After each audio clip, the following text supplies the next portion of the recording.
Hello मेरे प्यारे दोस्तों। मैं हूँ आपकी अपनी आरबी जादू की छप्पी। रुचि और राहुल एक ही शहर से थे और साथ कॉलेज में पढ़ते थे।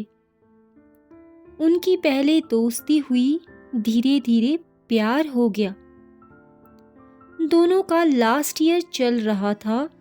दोनों ने सोचा कि पहले कुछ बन जाए। आज कॉलेज का आखिरी दिन था। रुचि और राहुल दोनों उदास थे क्योंकि कॉलेज के बहाने से ही वो रोज मिल पाते थे। वो एक शहर से थे मगर रुचि अपने घर वालों से बहुत डरती थी। अब रुचि और राहुल घंटों फोन पे बातें किया करते थे। एक सुबह की बात है, राहुल ने रुचि को कॉल किया मगर रुचि ने नहीं सुना। राहुल टेंशन में आ गया कि आखिर ऐसा क्यों हुआ। राहुल उस दिन पूरा दिन कॉल किया मगर रुचि ने नहीं सुना। 3 दिन बीत गए। राहुल अपने होश खो बैठा था। वह रुचि के घर गया तो देखा वहां ताला लगा हुआ था। उसने बहुतों से पूछा मगर सबने कहा हमें नहीं मालूम कहाँ गए हैं। आज सुबह से ताला लगा हुआ है। राहुल घर आया, आंखें भरी हुई थी आंसुओं से। वह सीधा अपने कमरे में गया। वहां उसका बड़ा भाई था, सूरज। सूरज इन दिनों घर आया था। उसकी छुट्टियां थी, वो फौज में था। सूरज ने राहुल के पास गया और कहा कि मैं तुझे 3 दिन से देख रहा हूं, तू उदास सा रहता है, बता क्या हुआ। राहुल ने कहा नहीं भाई, सब ठीक है। तभी राहुल की माँ आई चाय लेकर और राहुल को कहा बेटा तुझे क्या हुआ है, तू कुछ खाता पीता नहीं है। राहुल बोला मैं ठीक हूं माँ। माँ बोली ठीक है बेटा। सुन राहुल, तुझे पता मैंने तेरे भाई के लिए दुल्हन देखी है, बहुत अच्छी लड़की है। परसों हमें जाना होगा लड़की देखने। राहुल का इन बातों की तरफ कोई ध्यान नहीं था। वह तो रुचि की यादों में खोया था। उसके दिलो दिमाग में बहुत तरह की बातें आ रही थी। अचानक से राहुल की माँ ने कहा अरे तूने सुना मैंने क्या कहा। राहुल बोला जी माँ, कि भाई के लिए रिश्ता आया है, परसों जाना है। मगर माँ मैं नहीं आ पाऊंगा क्योंकि कल मैं दूसरे शहर ट्रेनिंग के लिए जा रहा हूँ। मुझे पता है माँ, आपकी पसंद अच्छी ही होगी। यह बोलकर राहुल ने कहा माँ मुझे थोड़ी देर सोना है। माँ और सूरज वहां से बाहर चले गए और राहुल अकेले में रोने लग गया। अगले दिन राहुल चला गया और उधर सूरज का रिश्ता भी पक्का हो गया। और सूरज ने राहुल को कॉल किया तुम्हारी भाभी बहुत सुंदर है। राहुल बोला जी भाई, आप भी तो हैंडसम हो। राहुल बोला भाई शादी कब है। सूरज बोला अगले ही महीने। लड़की के पिताजी थोड़े बीमार है, सो शादी जल्दी में है और मुझे भी जाना होगा ड्यूटी पे। राहुल बोला ओके, मैं भी नेक्स्ट मंथ आऊंगा। गुड नाइट भैया। शादी की तारीख नजदीक आ रही थी। राहुल भी वापस आ चुका था। माँ ने राहुल से कहा सुनो राहुल, तुम्हें लड़की वालों के घर जाओ शगुन लेकर। राहुल को सूरज ने कहा सुन, मैं भी जा रहा हूं, तुझे रास्ते में छोड़कर ही जाऊंगा। ठीक है भैया। राहुल जहां जा रहा था वो रास्ते उसे याद आने लगे, उसे रुचि की याद आने लगी। जैसे ही सूरज रुचि के इलाके में एंटर हुआ, उसे सूरज ने कहा, ये जो सामने घर है, हाउस नंबर 305, यही है तुम्हारी भाभी का घर। राहुल ने जब यह देखा तो वो हैरान परेशान हो गया। वो घर किसी और का नहीं, रुचि का घर था। राहुल जैसे सन्न सा रह गया। वो दरवाजे की तरफ बढ़ता रहा, उसकी दिल की धड़कनें बढ़ती रही। उसने बेल बजाई, दरवाजा खुला। सामने कोई औरत थी। उसने कहा, आप शर्मा जी के छोटे बेटे हो? आओ बेटा, अंदर आओ। राहुल ने सामने बैठे एक आदमी को नमस्ते किया। उस औरत ने कहा, बेटा बैठो। कैसे हो बेटा आप? आज पहली बार तुम्हें देख रहे हैं। रिश्ते के टाइम तुम नहीं आए थे ना? राहुल ने कहा, जी आंटी जी, मेरी ट्रेनिंग थी। सुनो, बात ही करती रहोगी या चाय पानी के लिए भी पूछोगी?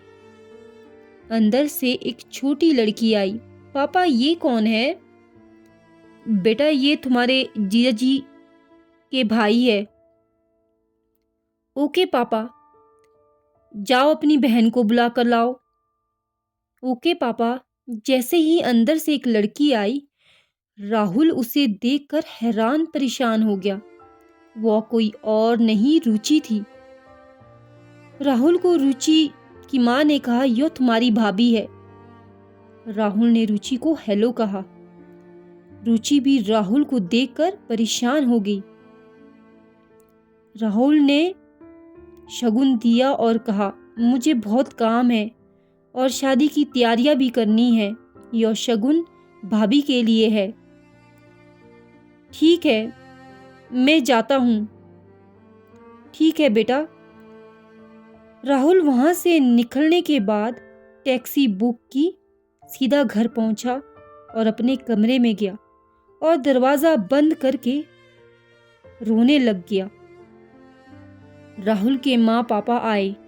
सूरज भी आ चुका था। अंदर से रोने की आवाज आ रही थी। राहुल सोच रहा था, रुचि ने उसे धोखा दिया। वह रुचि से नफरत करने लग गया था। सबने कहा, बेटा क्या हुआ? दरवाजा खोलो, क्या हुआ? राहुल ने कहा, माँ प्लीज अकेले छोड़ दो मुझे। फिर राहुल ने सोचा, जो हो गया वो हो गया। राहुल बाहर आया। सब राहुल के पास आए। क्या हुआ बेटा? क्या बहू के घर किसी ने कुछ कहा क्या तुमसे? नहीं माँ, आज आते टाइम रास्ते में कुछ कॉलेज के पुराने दोस्तों से लड़ाई हो गई थी। सूरज बोला, मगर राहुल, तू तो लड़ाई नहीं करता था, पता क्या बात है? नहीं भाई, कभी कभी हो जाता है। और हाँ भाई, भाभी बहुत सुंदर है। शादी की तारीख आ गई। शादी अच्छे से होगी। उसी दिन सूरज को कॉल आया कि तुम्हें जल्दी जाना होगा जॉब पे। उसी टाइम सूरज ने रुचि से कहा, मैं जल्दी ही आऊंगा। ठीक है, सब अपना ख्याल रखना। राहुल भी जा चुका था अपनी ट्रेनिंग पे। उधर रुचि घर पर अपने सास ससुर के साथ थी। उधर पता चला कि कश्मीर में भयानक लड़ाई छिड़ गई है। उसी में सूरज भी है। सूरज की माँ ने राहुल को कॉल किया और कहा, बेटा घर आ जा, सूरज को लेकर बहुत फिक्र हो रही है। राहुल बोला, मेरी आज ही भैया से बात हुई है, वो ठीक है माँ, मैं कल ही आ जाता हूँ। राहुल वापस आया, मगर उसने रुचि से कोई बात नहीं की। सूरज का वीडियो कॉल आया, मैं बिजी रहूंगा, आप सब अपना ख्याल रखना। सूरज ने रुचि से कहा, सॉरी रुचि, मुझे जाना पड़ा, जल्दी ही मिलता हूँ। 3 दिन बीत गए। घर पे डर का माहौल था। अचानक से कॉल आया कि सूरज शहीद हो गया। यह सुनकर सूरज की माँ को चक्कर आ गया और रुचि रोने लग गई। अभी तो ठीक से शादी को 10 दिन भी नहीं हुए थे। रुचि के माता पिता को भी खबर मिली। राहुल ने सबको संभाला। राहुल भी बहुत रोया। सूरज की डेड बॉडी घर लेकर आए। सूरज अभी 23 साल का नौजवान था। सब रुचि को देखकर कहने लगे, छोटी सी उम्र में यो कैसा अपना जीवन बिताएगी। अब रुचि विधवा की जिंदगी जी रही थी। 3 महीने हो चुके थे। एक दिन सूरज के माता पिता और रुचि के माता पिता ने आपसी सहमति से कहा कि हमें रुचि के लिए अच्छा रिश्ता ढूंढना चाहिए, क्योंकि घर पर एक नौजवान देवर है। लोग तरह तरह की बातें बना रहे हैं और राहुल इसी डर से घर नहीं आता है। तभी राहुल की माँ ने रुचि को बुलाया।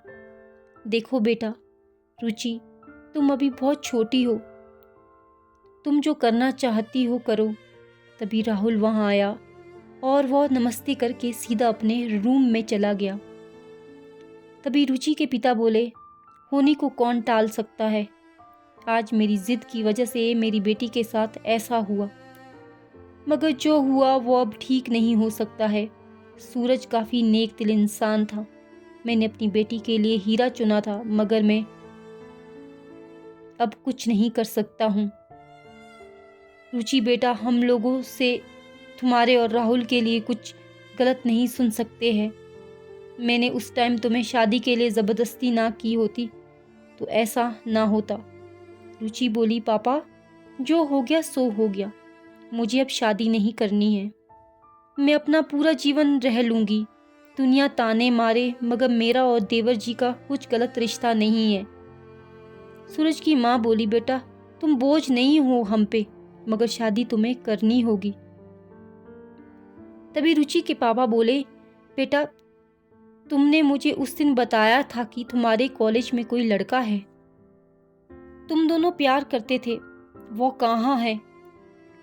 रुचि बेटा, उस दिन मैंने तुम्हें थप्पड़ मारा, काश तुम्हारी शादी वहीं करवाता जहाँ तुम चाहती थी। बेटा उस लड़के का पता दो मुझे।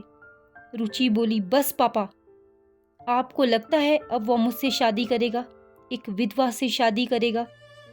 उस दिन आपने मुझे मरने की धमकी ना दी होती तो मैं उसी से शादी करती, मगर पापा अब मेरी किस्मत में विधवा रहना ही लिखा है। कोई विधवा से कैसे शादी कर सकता है। यह बात रुचि ने रोते हुए बोला, मुझे शादी नहीं करनी पापा, अगर मैं आप लोगों पर बोझ हूँ तो मैं ही यहीं से चली जाती हूँ। रुचि वहाँ से रोते हुए उठी तो पीछे से आवाज़ आई, रुको रुचि, मैं करूँगा तुमसे शादी। यह देखकर सब हैरान और खड़े हो गए। यह सुनकर सूरज की माँ बोली, बेटा यह क्या बोल रहे हो, तुम्हारा दिमाग ठीक है। राहुल बोला, मेरा दिमाग ठीक है माँ, मैं ही वही लड़का हूँ जिसने रुचि से प्यार किया। कॉलेज में रुचि का अचानक गायब होना, शगुन देखकर मेरा घर आकर रोना, माँ कुछ याद आया। सब हैरान हो गए। मैंने रुचि से सच्चा प्यार किया था, मगर उस दिन से मैं रुचि की तरफ कभी नहीं देखा माँ। मुझे मेरा प्यार मिले ना मिले, मगर रुचि को उसका हक मिलना चाहिए। रुचि ने कहा, मगर मैं एक विधवा हूँ। बस रुचि, मैंने सब सुन लिया है, मैंने तुम्हें गलत समझा। राहुल बोला, हम गलत नहीं हैं, तुम्हारी शादी ज़बरदस्ती हुई है और किस्मत ने ऐसे हमें मिलाया है फिर से एक बार। सब खुश हो गए। यह सुनकर दोनों की शादी हो गई और राहुल भी अच्छी पोस्ट पे जॉब करने लग गया। तो दोस्तों, शादीशुदा से प्यार करना गलत नहीं है। अगर किसी की पत्नी या पति मर चुके हैं या तलाक हो चुका है, मगर गलत रिश्ता रखना गलत है। जिसका घर परिवार सब सही है, उनसे रिश्ता रखना नाजायज गलत है।